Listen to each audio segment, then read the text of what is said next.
Welcome in. This is the Dirt Bike Channel podcast. Thanks for joining me. Kyle Brotherson here. This is being mixed, managed, filmed, everything by yours truly. It's probably why it hasn't grown faster is because I do all this by myself. There is no one else. If you want to support this podcast, one of the best ways you can do it is go to Rocky Mountain ATV. Go to my website, dirtbikechannel.com, and then use my links to Rocky Mountain ATV.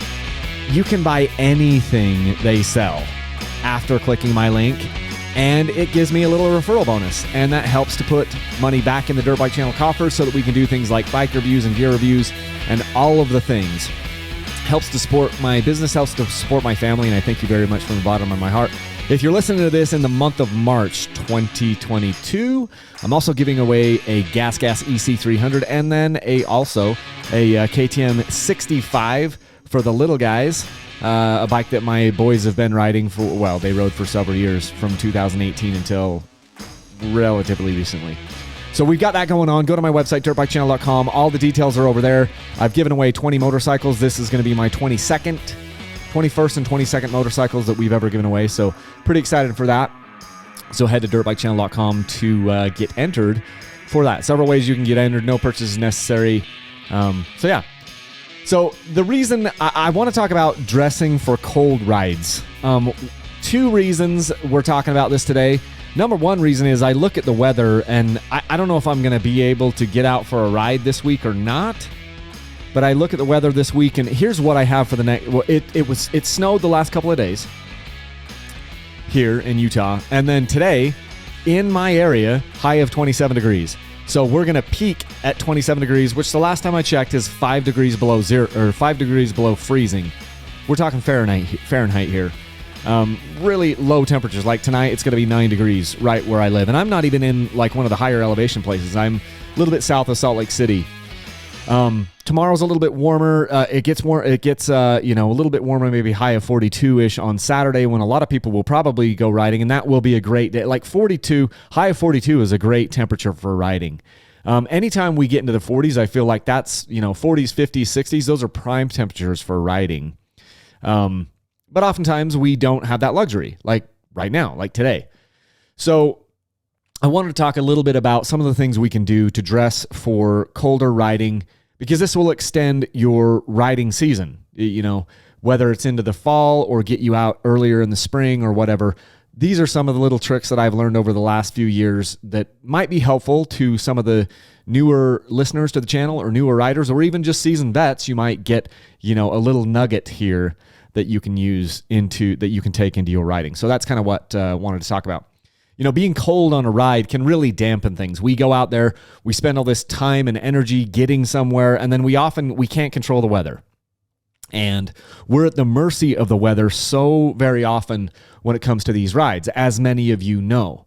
And I can think back to a number of rides when, at least by the end of the day or the latter part of the day, the cold weather really starts to take a toll on you and can take the fun out of things just a little bit, and most of the time that I'm cold, we're talking either at the beginning of the day or at the end of the day. And sometimes it's both. There's usually like a section there, a few hours in the middle where the temperatures come up or whatever, and you're pretty warm and you're pretty comfortable. But we've got to prepare for this, and so I have some things that we'll talk about today that have helped me prepare and have the right gear. Some of the challenges that we have when we're riding dirt bikes as far as like dealing with the weather and dealing with cold is oftentimes it involves an early morning start for various reasons. And it also often involves late evenings, and that's usually because of work or other things that we have going on. We need to get out early so we can get back and be able to do this thing or that thing with the family or the wife or whatever, or some other work thing. Or maybe your ride takes you late into the evening because you had to work earlier in the day, and so you started late afternoon. There's a whole host of things. Another thing that can kind of make this an issue, especially where I live in the Intermountain West, is high elevation. Even when we ride desert terrain here in Utah, the lowest that I ever ride in Utah is about 3,000 feet, which is about a half a mile above where a lot of people ride ever. So even 3,000 feet is considered high elevation, but most of our rides start here in Utah, start at around 5,000-6,000 feet, and then they can go up to 8,000, 9,000, 10,000 feet. And as the air is thinner, it seems to be more susceptible to, temperature fluctuations, in my opinion. You get a little bit thinner air. There's pros and cons to that, but, so the high elevation amplifies the temperature swings, I think. And then another thing that we deal with, at least I deal with, is usually my clothes are soaked through with sweat at multiple points of the ride, if not the entire ride. And oftentimes you don't even notice it until you stop in the cold weather, and then all of a sudden, or you go through a fast section, in this cold, and then you find out that, holy cow, there's so much cold, your clothes are so cold next to you because they're soaked with sweat. It's crazy. I sweat like nuts. Obviously, you don't sweat as much in the wintertime if it's cold. But as soon as things get tough and slow, you do start to build up that body heat, and then your body is trying to shed that energy, that heat off. It sweats like in the small of your back, behind your knees, obviously armpits and different things, and it's like all of a sudden you're wet in all these places. And it's funny because, you get these, usually at least on my rides, a lot of times there's some really slow parts, technical parts where you're just, you're wrestling this 250-pound machine plus your body, plus your gear and all that stuff, and your heart rate increases and the body temperatures come up, and then you really start to sweat a lot. And then right after that, or oftentimes after that, you get kind of a faster section where it really just cools you down and suddenly you're freezing. And then luckily, in some cases, you will then have another slower section, which kind of brings the body temperature back up, and you do this cycle. It's just this cycle all day long. And a lot of times at the end of these rides, especially if it's really, really cold, I get in the truck and I just have the heater on, and I'm just like, wow. It's just like you go through all these temperature fluctuations, and it can really take a lot out of you. Obviously, we need to be hydrating. We need to have snacks and calories and things in our pack. But I want to talk about, in fact, I just mentioned that. We need to have snacks. We need to have calories, sugars, things like that in our pack to help basically, give our body energy to continue heating. Here are some tricks as far as clothing goes, though. So I've broken this into, 4 main sections that I'm going to talk about: top layers, gloves, bottom layers, and boots. And that's really because these are the order of things that I think about when I'm dressing. I'm mostly concerned about what I've got on the top of my body, and then I'm concerned a lot about my gloves. I'm a little less concerned about what I've got on the bottom layers. Obviously that is very important, but I'm a little bit less concerned about that. And then, I'm going to just make a note here. Good winter pants down here. I have an outline here, and I just noticed that I didn't put something in. So top layer, I'm most concerned with gloves, and then bottom layers, and then boots. And we'll just talk about those. Boots, really, I don't have a ton to say about it. We'll get to that. So top layers, instead of a heavy jacket. I mean, I have several heavy jackets that I could wear, but I don't wear them. One of the reasons is because if I've got a big heavy jacket, I don't have a lot of options with it. And even if I take it off, what am I going to do with it? I've got this big bulky thing, and oftentimes I do need to take things off. Now what do I do with this big old bulky jacket? So instead of having a heavy jacket, I will wear 2 to 5, occasionally 6, but a lot of times it's right between 2 to 5 layers. These are just like normal layers on my upper body, in addition to my chest protector and my backpack. And it's also interesting that you get a ton of extra protection, just wind protection, from some sort of a chest protector. Like recently I used to use Liat Fusion vest. It's like blocks a lot of the wind in your front and back because of the plastic there. That does actually help keep you warmer. Makes you hot in the summer, but it keeps you warmer in the winter. And the one that I'm using right now is the Bushmaster Tech Vest, which I'll be doing a review on very soon. That is a really breathable piece of, kit, but it also does help keep you warm. It's a little bit of extra insulation. But I will get a good base layer. I mean, I'm talking about, I'm going to try to develop and have some base layers that I can sell on my website. But right now, one of the ones that I have used for the last couple of years that's really good is the Fly Racing base layers. They're not super thick. They're just like a regular, kind of tight, almost compression style base layer. They come in black. You can send me an email. I'll hopefully link to it down in the description of this video that's up on YouTube or this podcast. Put it down in the description. But I'll just wear those. I get those good base layers. It wicks sweat away. And if it's really cold, like today, if the high is 27 and I'm going to go riding, I probably would wear 2 of those. And we'll get into it why. So I'll double up on that base layer, and then occasionally I would even wear 3 different base layers. Usually if I wear 3 different base layers, the one right against my skin is going to be without sleeves. So it'll be like a compression shirt or whatever, a workout shirt that wicks moisture away that doesn't have sleeves. And then on top of that one, there will be one that does have sleeves and maybe 2 that have sleeves. You want to be careful though that you don't get it bunching up on your arms.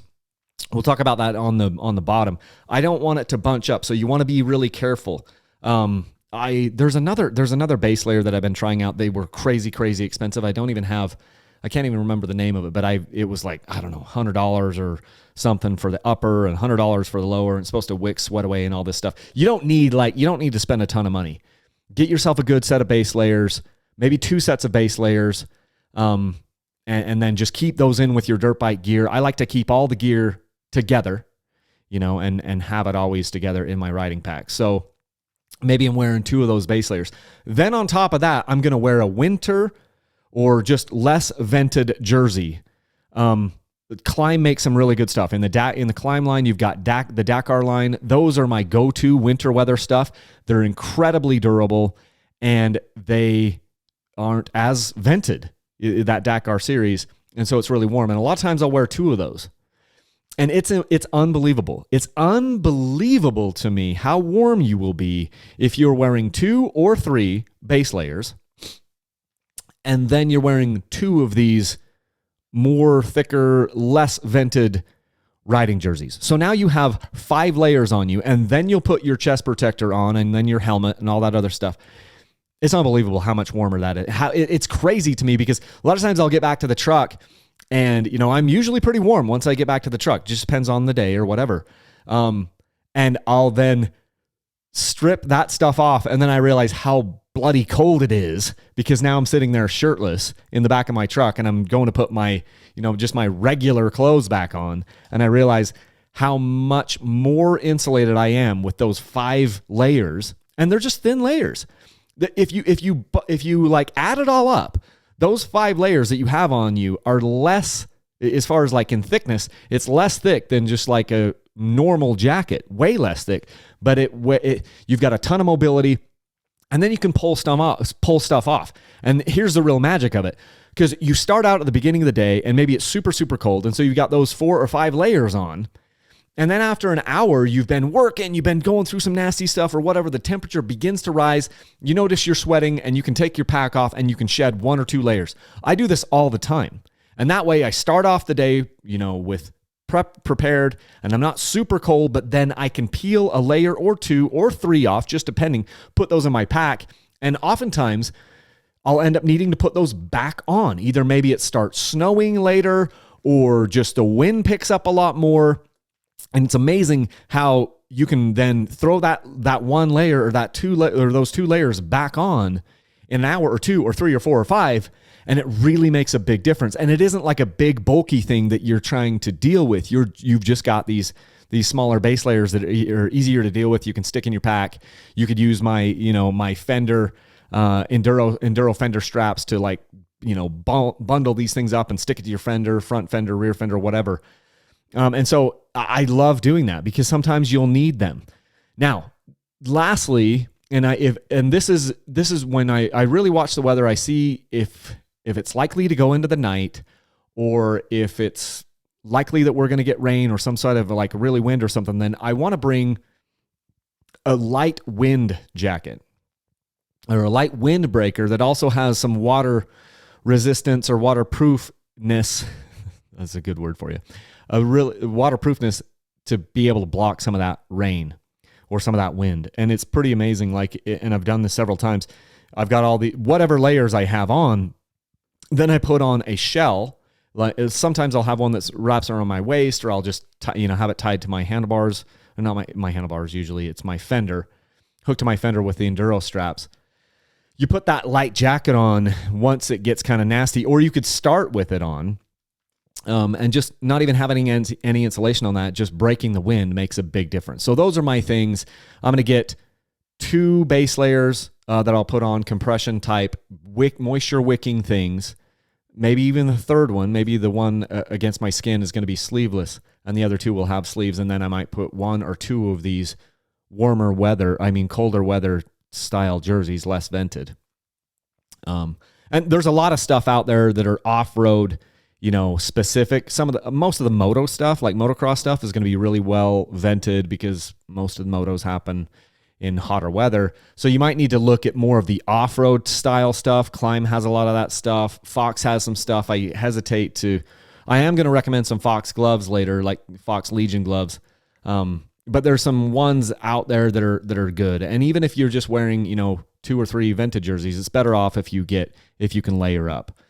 So that's my top layer suggestions for you, is mostly in the layers. Now, let's talk about gloves.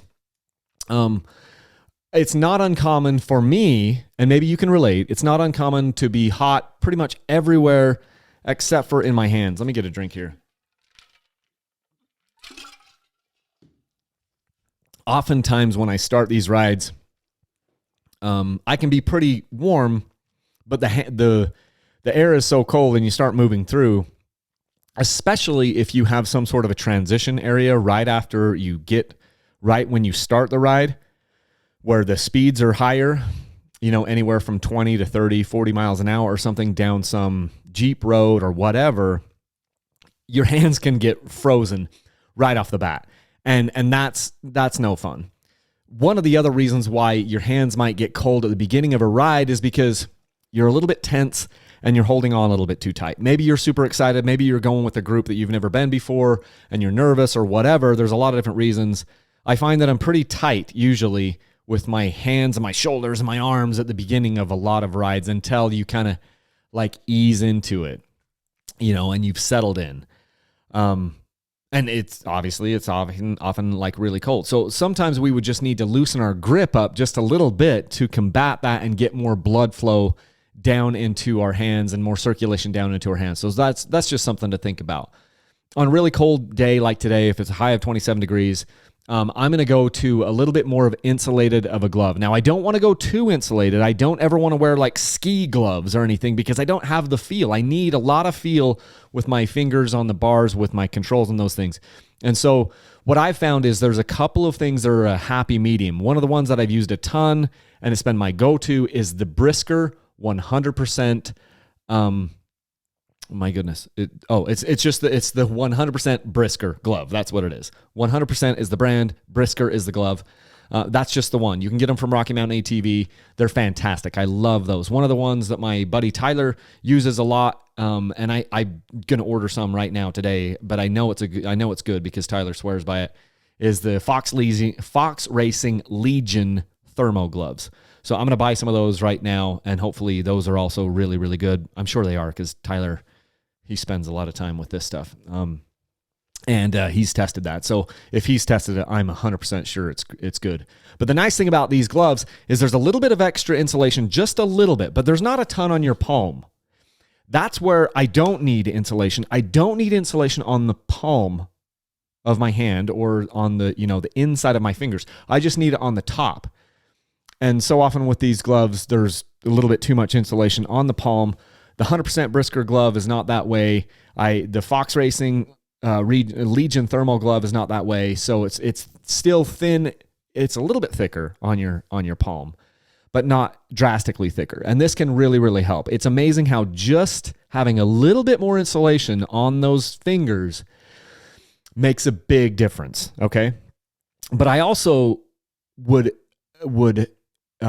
suggest that you bring an extra set of gloves in your pack. And usually if I'm going to wear, like the the colder weather gloves, like a brisker glove on my hands to start the day, I want to have a thinner pair of gloves in my pack because, like I said, oftentimes the temperatures will climb.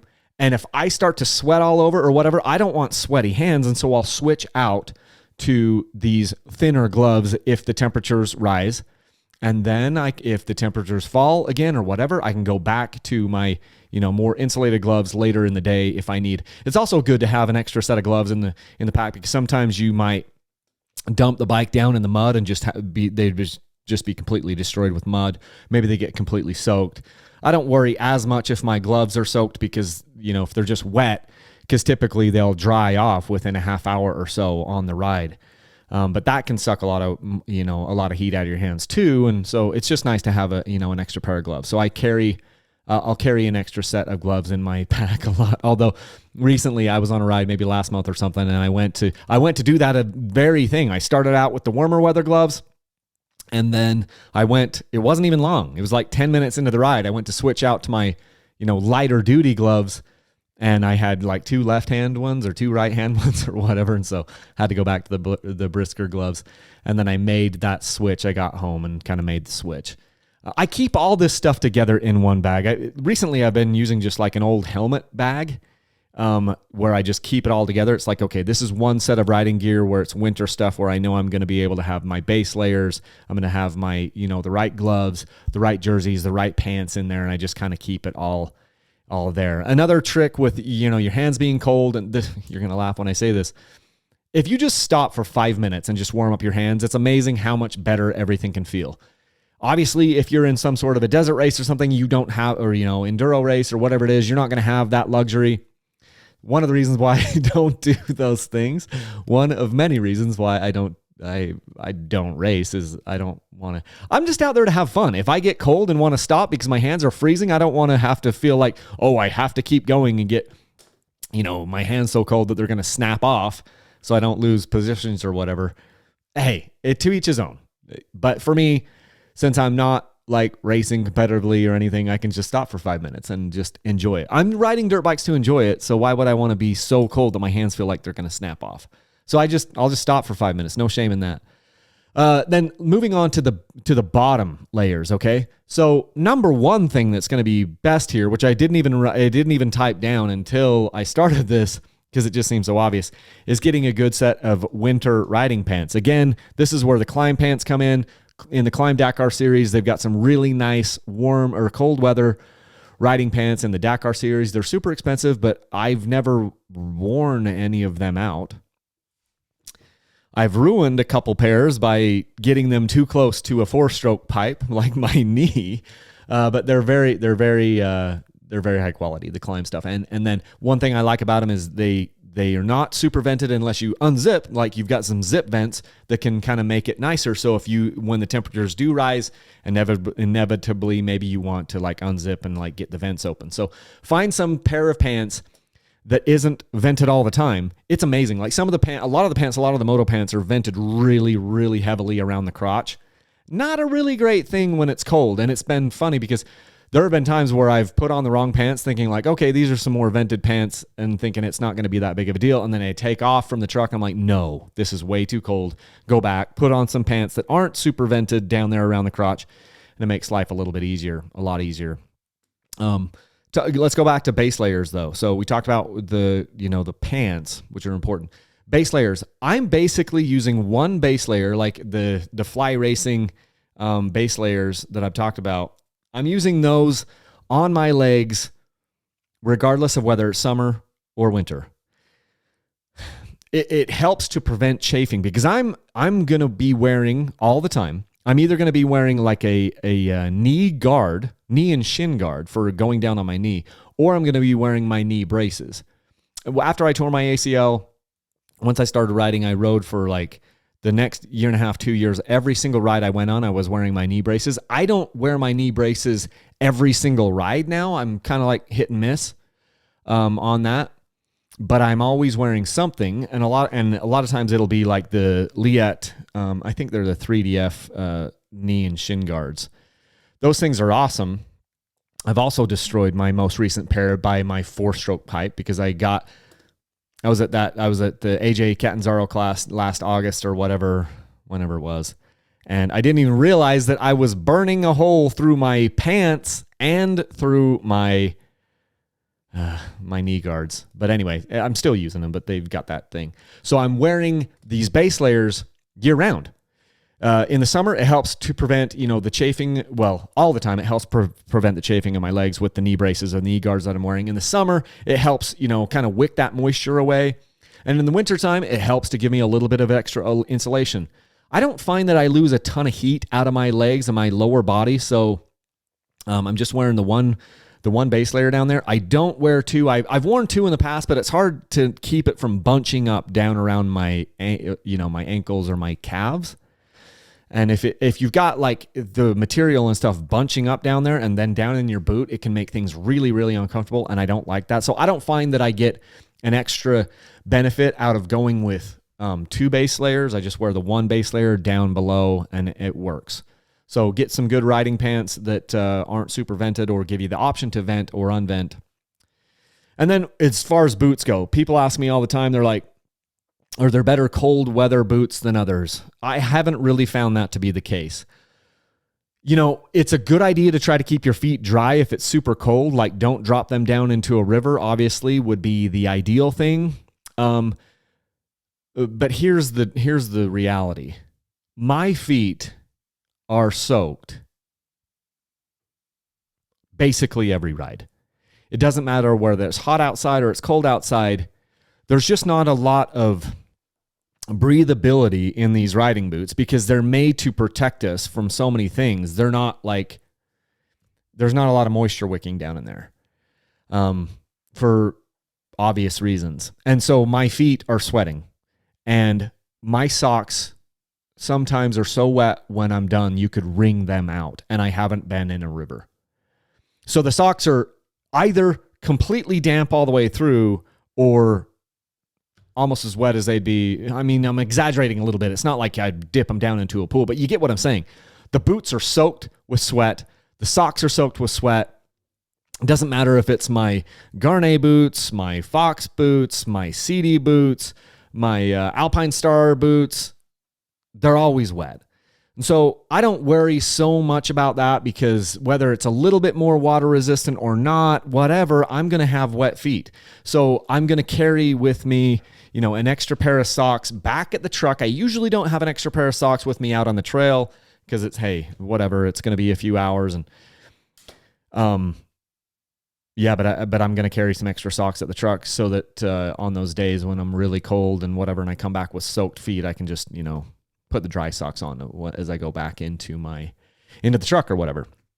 And that's kind of a nice thing to change into. So those are some of the thoughts I've had about, dressing and preparing for colder weather rides. The main thing is just layering. I mean, they talk about that a lot, when you're going into the backcountry is just layering. And I say the same thing here. I think it's a great idea to have those different layers on us. If you're the guy that likes to have a big old bulky jacket or whatever, hey, do whatever you need to. It's just you're going to have to find some way to be able to put that. My computer locked up on me. Went into screensaver mode. But you're going to have to find some way to hold that. And it's just harder for me to hold, a big old thing. I'd rather have these smaller layers. So that's what's really worked well for me for some of this cold weather riding, which we inevitably have to do here in the high desert of Utah. So hopefully this information is useful to you guys. If you have suggestions on podcasts or YouTube videos, you can always send me an email, kyle@dirtbikechannel.com. Isn't that crazy? I still say my email on these things. So send me an email. We'll take a look at it. If you haven't entered for the Dirt Bike Channel sweepstakes here in the month of March, go ahead and do that. Go to dirtbikechannel.com. All the details are over there. You can grab a shirt. You can grab tie downs, fender straps, something like that, a hat. Also, any of the orders that you place with Rocky Mountain ATV during this month here in March will also get you entries into the bike. No purchase is necessary because you can go out and, send a postcard in also. So go ahead and check that out, Rocky Mountain ATV, my website, dirtbikechannel.com, and then I've got some links over to Rocky Mountain ATV. I can also send you an email with the link that you can just bookmark. So pretty slick. Anyway, that's what I've got for everyone today. Hopefully everybody is having a great March day. It's March 10th as I'm recording this. I should upload this to YouTube and put it out on the podcast, for all the distribution here in the next day or so. So anyway, that's what we have for you. Please, please, please be safe. If there are questions that I can answer for you, send me an email, kyle@dirtbikechannel.com or customer service at dirtbikechannel.com, and we'll get you taken care of. So thank you so much, and leave a single track.